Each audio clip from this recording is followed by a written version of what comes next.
Boa noite, irmãos. Boa noite. Paz seja convosco. É tanto boa noite e tanta paz que a gente tem que responder aqui, né, irmãos? Que quando chega na vez do pastor, está todo mundo cansado já de tanto falar. Boa noite, paz. Vocês estão bem, irmãos? Como é que está sendo o seu primeiro dia da semana? Na bênção? Amém.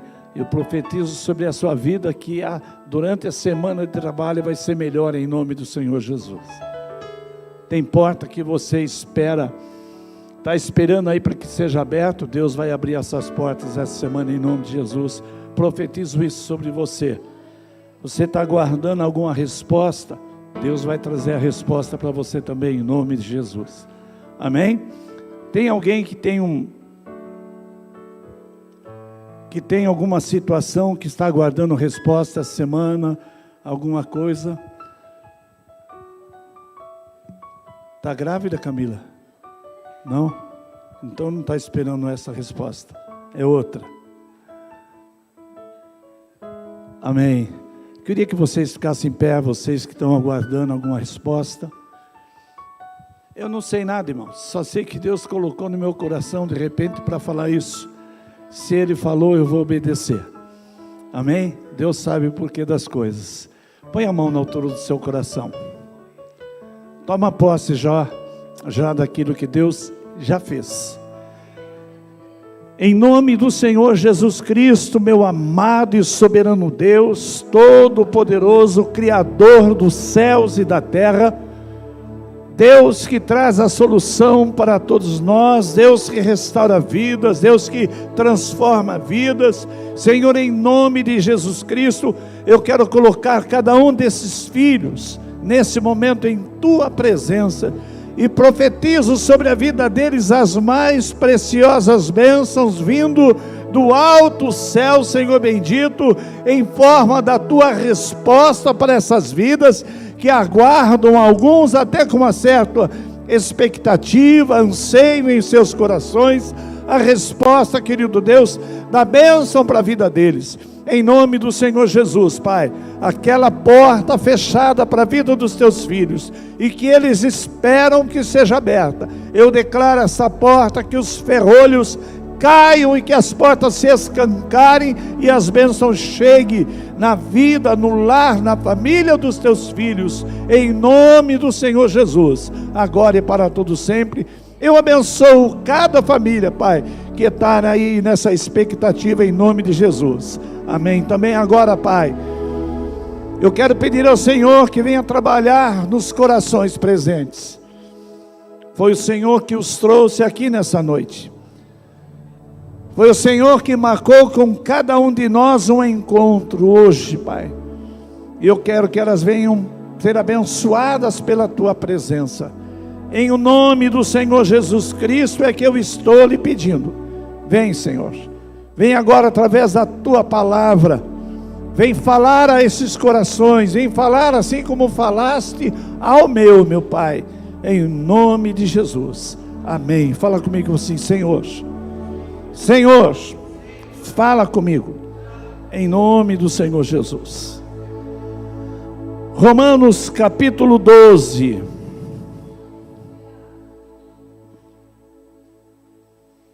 Vamos ficar em pé, por favor.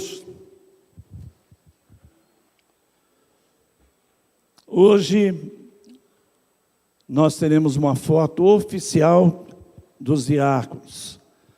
Semana que passou nós tivemos o dia do diaconato e hoje nós faremos uma foto linda aqui, em nome de Jesus.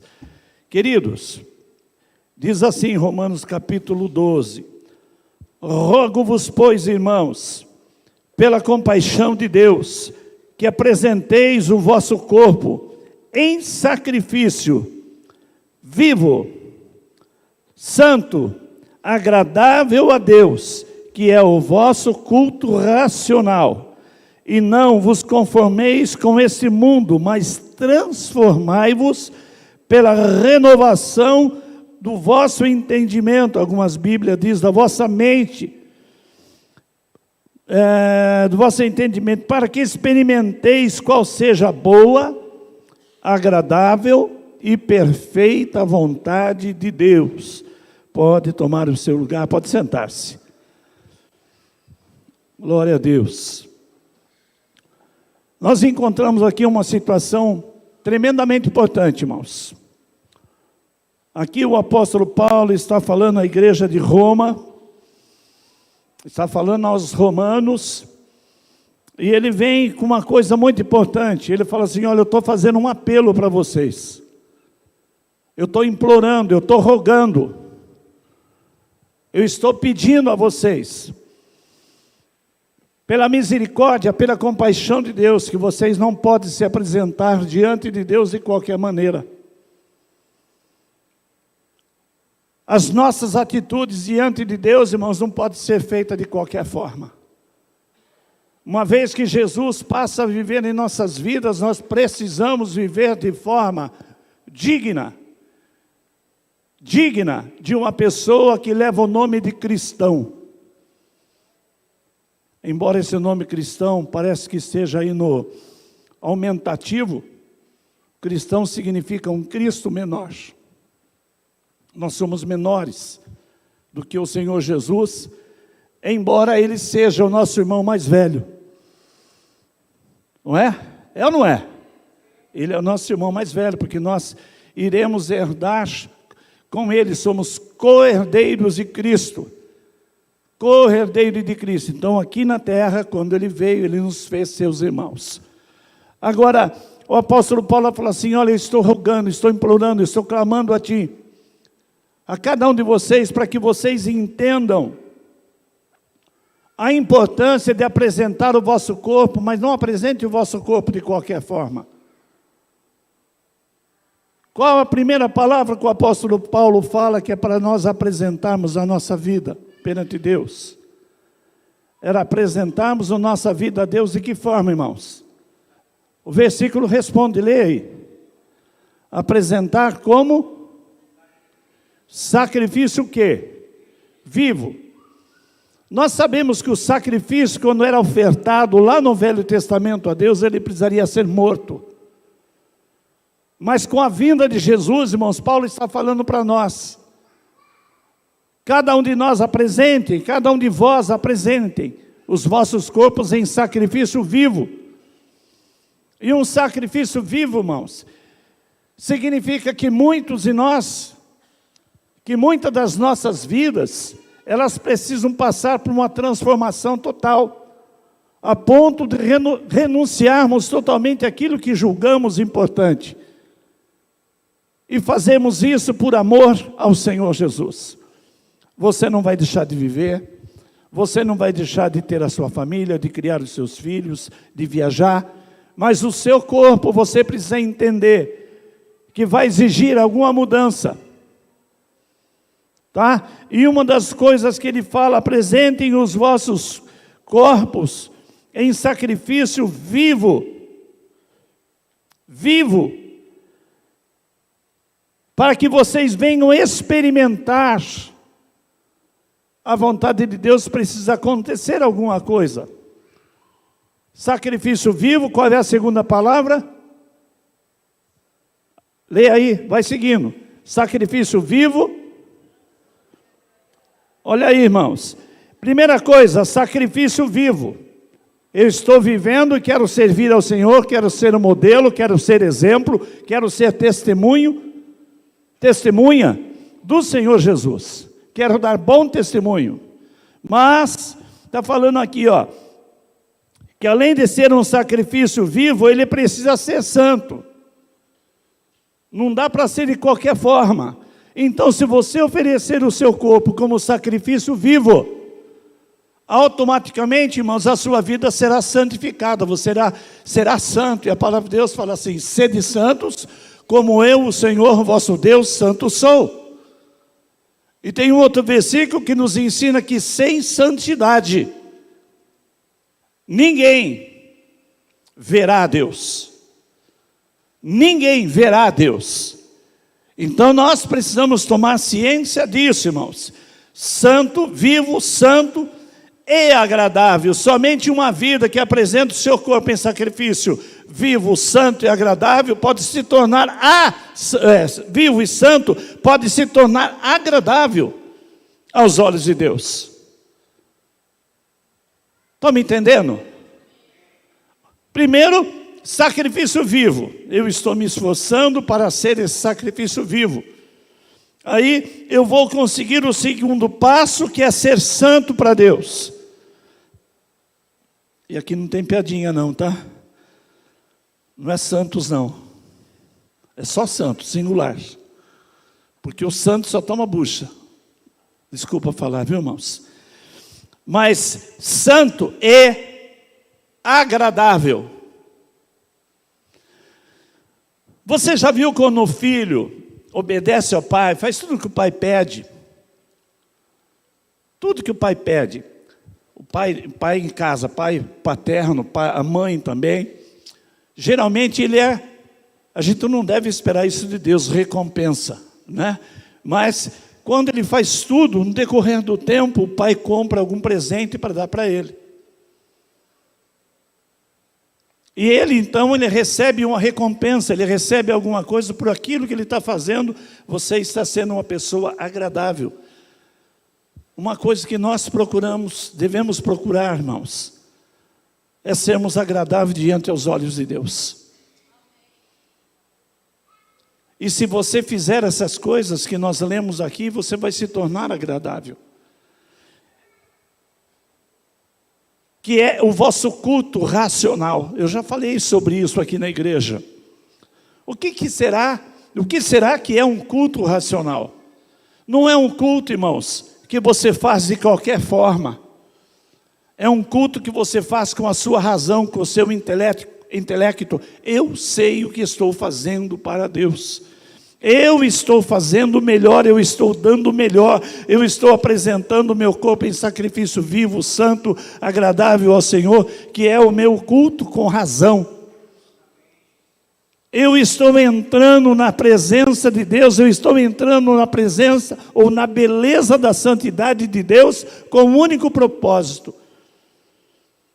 É de ser aquilo que Ele me orienta para que eu seja.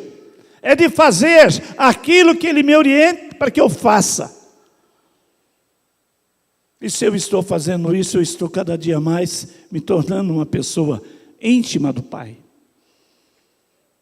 Eu estarei me tornando uma pessoa próxima cada dia mais de Deus.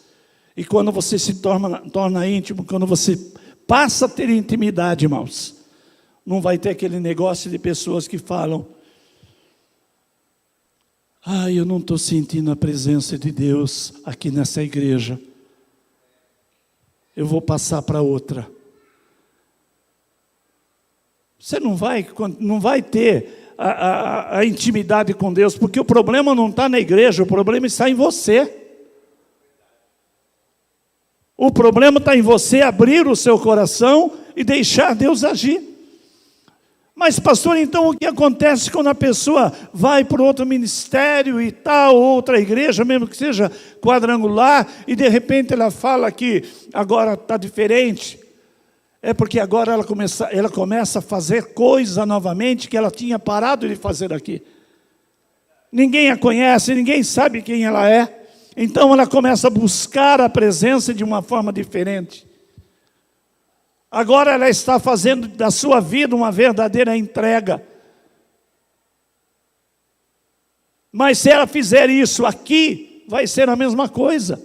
Aqui onde ela estiver. E vou falar uma coisa muito importante, irmãos. Tem gente que fala assim: eu estou procurando uma igreja boa para eu ir. Quem já ouviu essa frase?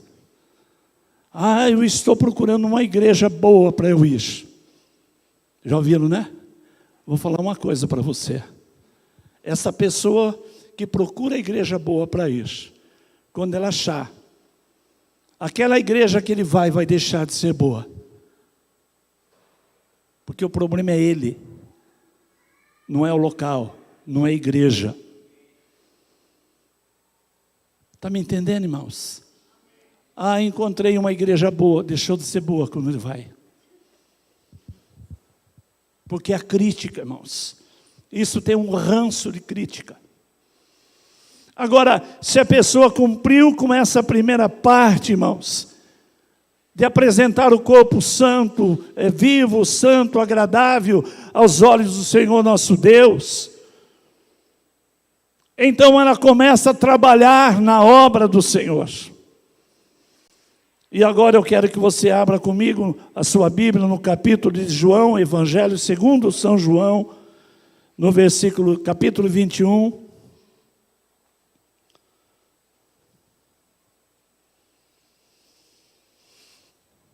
E diz assim: depois disso, manifestou Jesus outra vez aos seus discípulos. Aqui, irmãos, Jesus tinha morrido e já havia ressuscitado. Mas os seus discípulos ainda não estavam tendo aquele contato com Ele, aquele encontro com Ele. Os seus discípulos estavam desolados. Os seus discípulos estavam abatidos, estavam tristes. Eles não sabiam o que deveriam fazer. Eles estavam sentindo-se abandonados. Mas Jesus não abandonou. Teve um momento que Jesus falou assim: olha, eu não vou deixar vocês órfãos. Eu não vou deixar vocês órfãos. Eu estou indo para a casa do meu Pai. E quando eu for, eu vou preparar lugar, para que você também esteja lá comigo. Porque onde eu estiver, estejais vós também. Então Jesus sempre pensou na gente, Ele não deixou de pensar nos discípulos após a morte. Tanto é que Ele se apresenta outra vez aos seus discípulos, junto ao mar de Tiberíades, o mar da Galileia. Manifestou-se assim: estavam juntos Simão Pedro, Tomé, chamado Dídimo, Natanael, que era de Caná da Galileia, e os filhos de Zebedeu, e outros dois dos seus discípulos. Disse-lhe Simão Pedro: vou pescar. Disseram-lhe eles: também nós vamos contigo. Foram e subiram logo no barco. E naquela noite nada apanharam. E sendo já manhã, Jesus se apresentou na praia, mas os discípulos não o conheceram, os discípulos não conheceram que era Jesus. Quando falava-se em pescaria, irmãos, esse pessoal que está aqui junto com Pedro eram craques. Antes de eles terem encontrado Jesus, eles eram profissionais na pesca. Eles viviam da pesca. Eles sabiam o que era pescar. Eles conheciam o mar da Galileia. Na verdade, o mar da Galileia é conhecido como mar, mas ele é um lago muito grande. É um mar de água doce. Jesus sabia que eles eram experientes. Eu tive o privilégio, irmãos, de fazer esse percurso de barco quando estive lá. É a coisa mais preciosa, é a coisa mais linda que tem. Você vê um monte de tilapinha, irmãos. Lá é chamada de São Peters.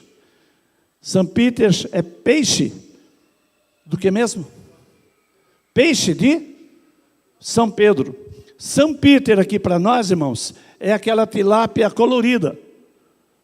Mas lá São Peter era tilápia. Peixe de São Pedro. E São Peter.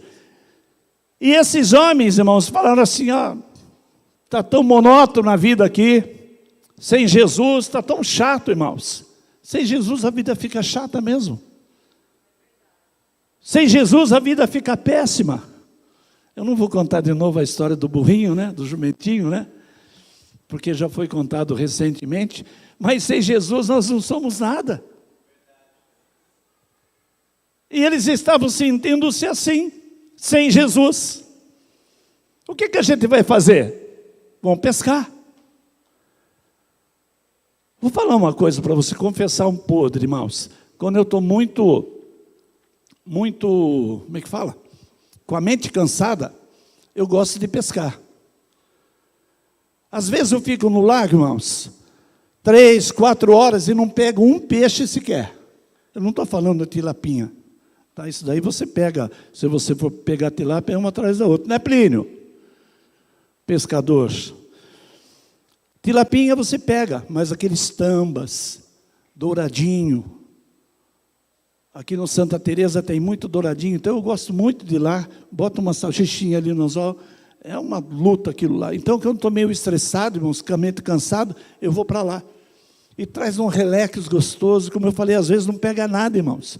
Mas só o fato de estar naquele lugar, traz uma paz, traz uma renovação da mente gostosa. E esses discípulos falaram, olha aqui, a vida está monótona, está chata, todos nós estamos aqui. Pedro falou assim, ó, quer saber de uma coisa? Eu vou pescar. Rapidinho ele encontrou um monte de parceiro ali de pesca antigamente, que falaram, nós também vamos. E eles passaram a noite toda pescando.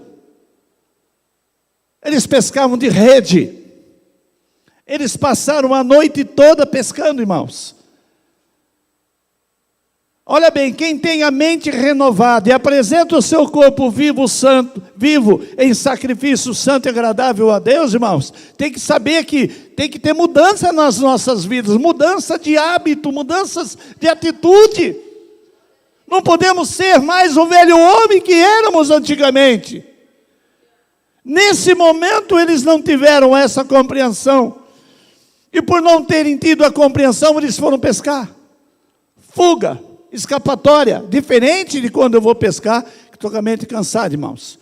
Jamais me esqueço de Jesus, quando eu pego lá um tamba grande, irmãos, um tambaqui, ou então o outro, eu fico feliz da vida e glorifico a Deus. Às vezes passa raiva, porque arrebenta a linha, abre um anzol, um monte de coisa que acontece. Mas eles esqueceram de tudo, pescaram a noite toda, já era de manhã, eles estavam chegando à praia, todos eles estavam murchinhos, não tinham pego nada.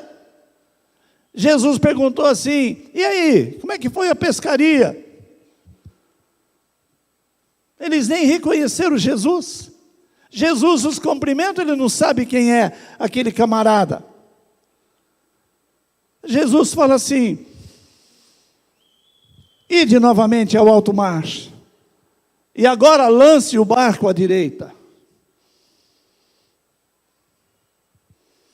Eu quero perguntar uma coisa para você. Antes de perguntar, eu vou falar um negócio. Quando eu cheguei aqui em Campinas, lá na nossa igreja, no Jardim Novo Campos Elísio, onde eu estava, onde hoje é o salão de festa da igreja que nós adquirimos, o vizinho do lado tinha comprado aquele terreno, e ele passou a máquina, e ele cavou muito, irmãos, e descobriu o pé do muro. Na primeira chuva o muro caiu. E eu acompanhando tudo. Passou mais um tempo, caiu o muro da igreja. Por causa do serviço que ele fez de terraplanagem. Na verdade não foi nem terraplanagem, foi um corte que ele deu. Aí ele falou assim, eu vou construir o muro. E aquele muro, irmãos, dava quase 4 metros de altura, sem ter a parte de cima de proteção. Ele era bem alto, ele faz quase fundo com o Banco Bradesco.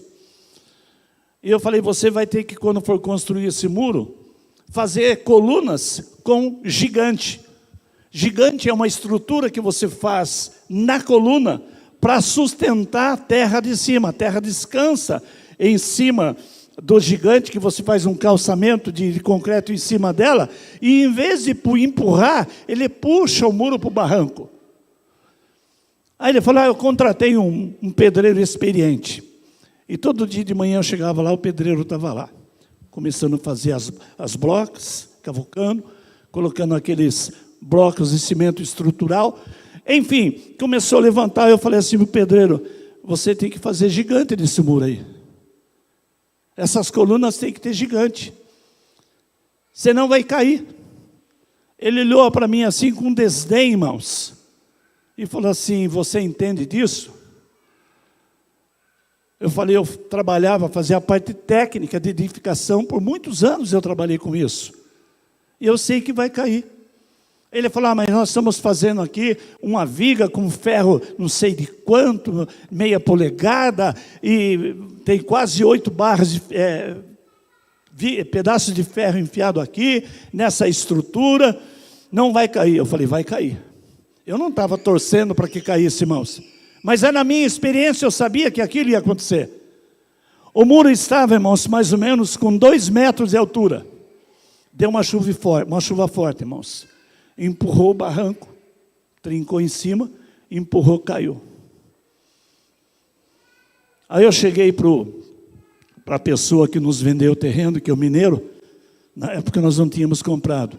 E falei, eu avisei você que ia cair.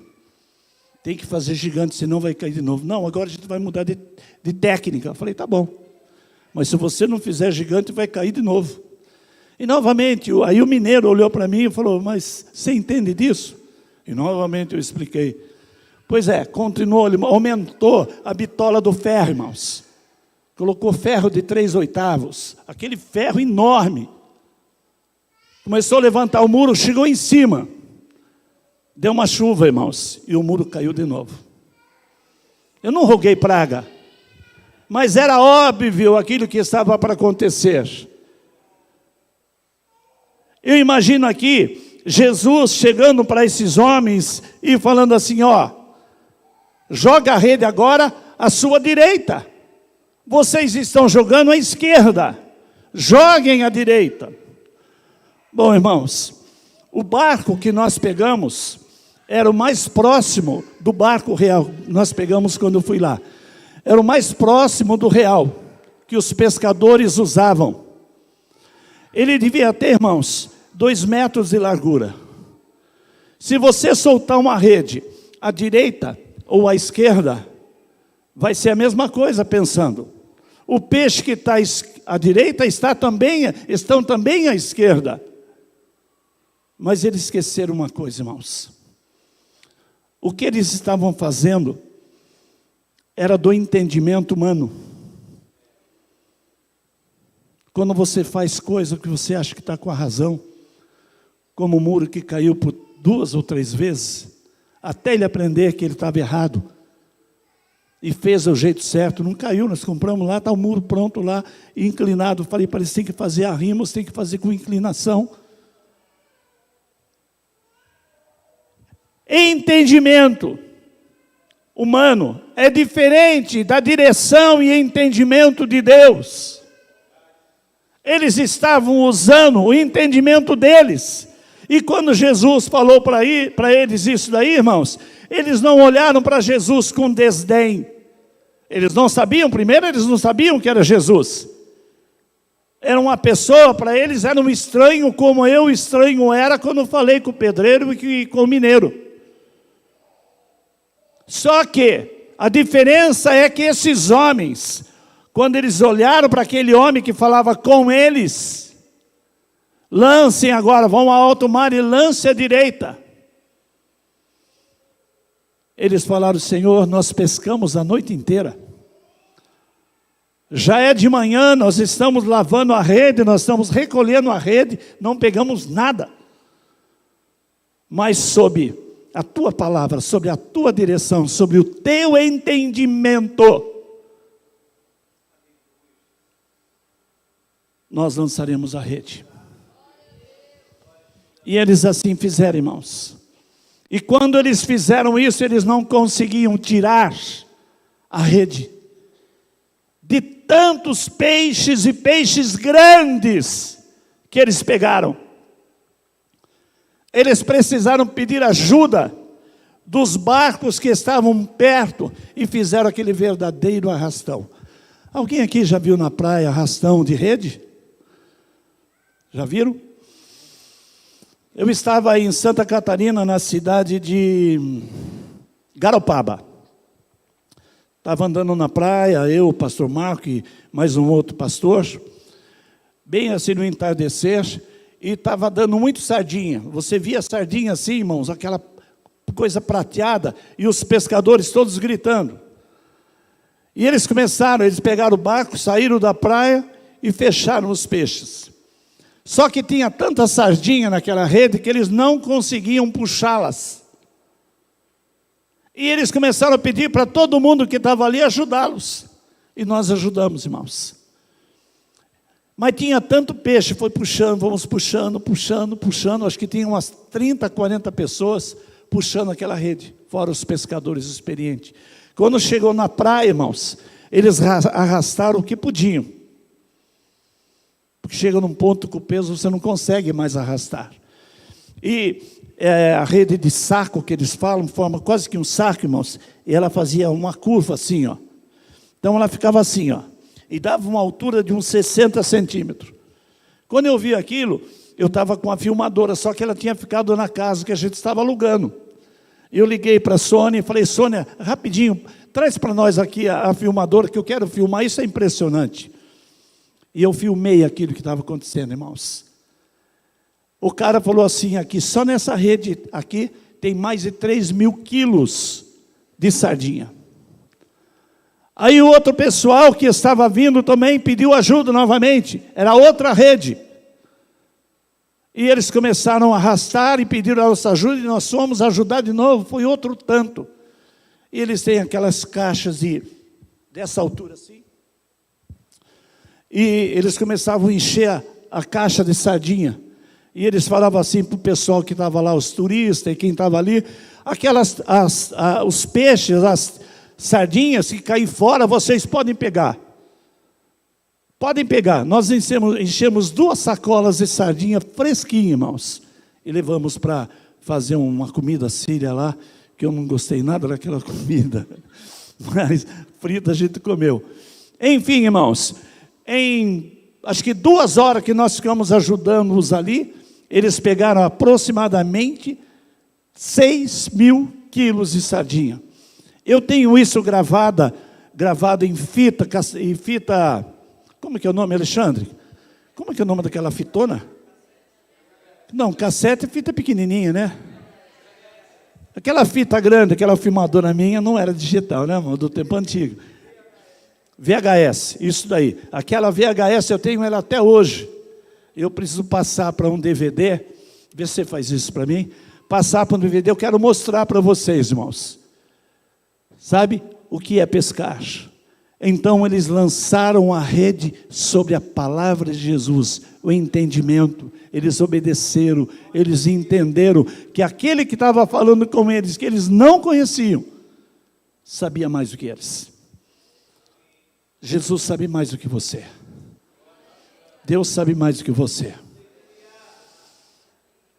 E Ele pede para que nós, irmãos, tenhamos um coração inteiramente voltado para Ele. E que você venha fazer coisa que talvez não tenha feito. Ou que já fez e que parou de fazer. Primeira coisa, que você apresente o vosso corpo como sacrifício vivo. Segunda coisa, que seja Ele santo. Terceira coisa, que Ele seja agradável, para que você possa se tornar, aliás, agradável a Deus, para que seja isso tudo o vosso culto racional. E quando você adquire esse entendimento do que vale, é o entendimento de Deus, é o pensamento de Deus, e não os nossos, o Senhor fala assim para mim e para você, eu sei. O que Deus sabe? Os pensamentos que tenho de vós, pensamento de vida, e não pensamento de morte, pensamento de bem, e não pensamento de mal. Você está me entendendo? Quando você renuncia-se para servir a Deus, já não sou eu mais quem vivo, mas é Cristo que vive em mim. Então, se é Ele que vive em você, você tem que aplicar essas coisas, buscar essas coisas, e deixar o seu entendimento do lado, e quando for tomar uma decisão, fala, Senhor, eu preciso saber a tua resposta, eu preciso saber o que o Senhor pensa. Esses dias eu estava precisando de uma resposta de Deus imediata.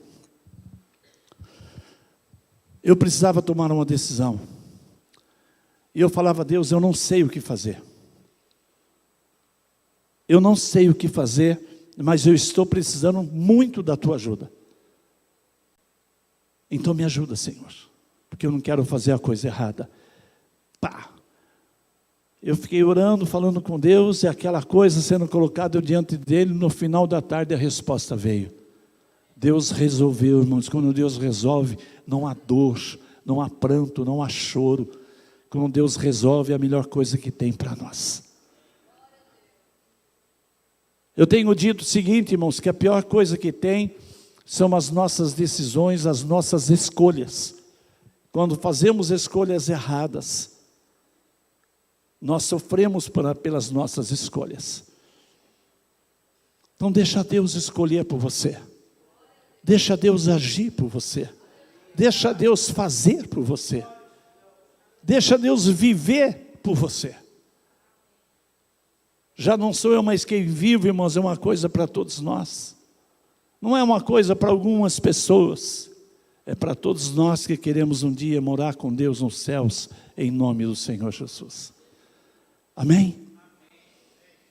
Viva intensamente a vontade de Deus, os pensamentos de Deus, o entendimento dEle para a sua vida. Viva o que Ele tem para você. Viva do jeito dEle, não do jeito seu. Porque do jeito dEle, certamente é muito melhor, em nome do Senhor Jesus. Amém, igreja? Eu quero convidar você.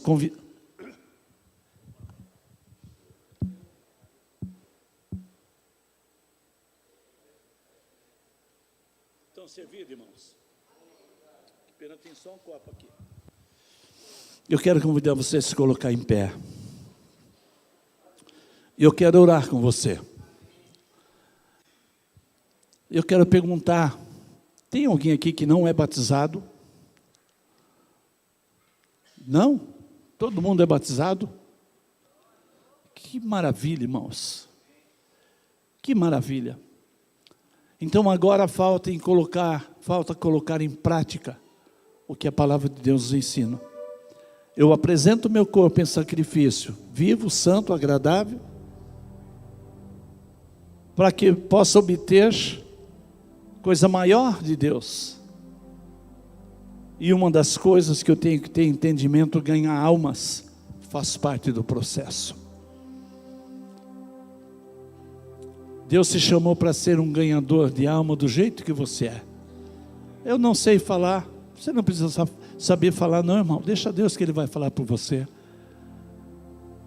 Quando Moisés foi escolhido, ele falou: Senhor, eu não sei falar, eu sou gago.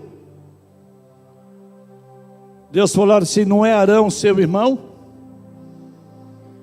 Ele vai falar por você.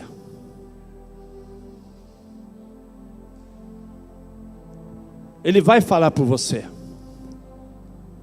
Então deixa Deus falar por você. Você só tem que fazer uma coisa: viver intensamente a vontade de Deus. Não a sua vontade, mas a vontade dEle. Não mais eu, mas Ele em você, Ele em mim, em nome do Senhor Jesus.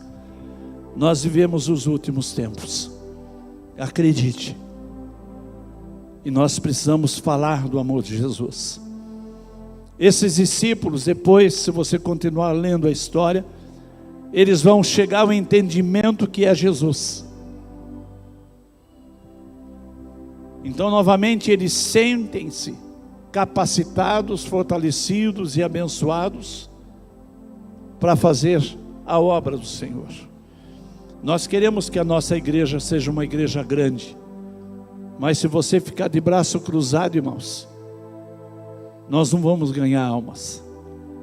Você pode até cruzar o braço quando você estiver falando de Jesus para a pessoa. Então, eu queria falar para Jesus, que Jesus te ama muito e que você precisa entregar a sua vida para Jesus. Mas cruzar braço, que eu digo, irmãos, é você não fazer nada. A responsabilidade das almas pertence ao homem. Deus concedeu essa graça fantástica ao ser humano. Ele não concedeu isso aos anjos. mas concedeu a você. E há uma grande alegria nos céus quando uma alma se converte. E eu queria que você entendesse isso e comece a aplicar isso na sua vida. Esses dias o Leandro trouxe 3 amiguinhos da escola dele aqui. Fez o convite, eles vieram. Cadê o Leandro? Está dando aula. E eu fiquei muito feliz pela iniciativa dele. Os 3 amigos deles já são de Jesus, mas ele trouxe até aqui. Que tal se nós fizéssemos isso com pessoas que não têm Jesus? Você que estuda, convidar amigos da escola para vir ter a experiência, para vir ter a alegria. Vocês viram o Davi falando aqui? Para ter a alegria contagiante, emocionante que você tem. Vamos comigo lá na minha igreja? Vamos fazer uma visita comigo lá? Vai trabalhando, irmãos. Hoje ele vai falar não, amanhã também, mas uma hora ele vem. Uma hora ele vem. E a hora que ele vier, você vai estar já orando por ele. Orando para que Deus transforme. A hora que ele vier, ele fica. Em nome do Senhor Jesus. E será uma alma salva. Uma alma que você trabalhou para que ela chegasse aos pés do Senhor Jesus. E se você não é batizado e ficou com vergonha de levantar sua mão, não perca tempo, irmãos. Todo aquele que crer e for batizado será salvo. Em nome de Jesus. Eu quero fazer uma oração por você. Bondoso Deus, é no nome do teu Filho, nosso mestre da Galileia, o Nazareno, que eu quero colocar diante de ti nessa noite a vida de cada um dos teus filhos, cada vida que aqui se encontra nessa noite, para que nós possamos, querido Deus, pegar a palavra do Senhor, que o apóstolo Paulo ensinou aos romanos, tomar posse dela e passarmos a viver, e entender que o Senhor nos chama para apresentarmos os nossos corpos em sacrifício vivo, santo, agradável, e que o Senhor possa receber tudo isso com alegria, com amor, e as bênçãos do Senhor venham sobre cada um de nós, porque quando nós estivermos em tua presença, nós iremos receber galardões, e galardões pelas almas ganhas, Pai. Em nome do Senhor Jesus Cristo, eu quero que essas vidas sejam recompensadas lá nos céus, pelas muitas almas que ganharam, em o nome do Senhor Jesus Cristo, desde agora e para todo sempre. Amém. E amém, Jesus.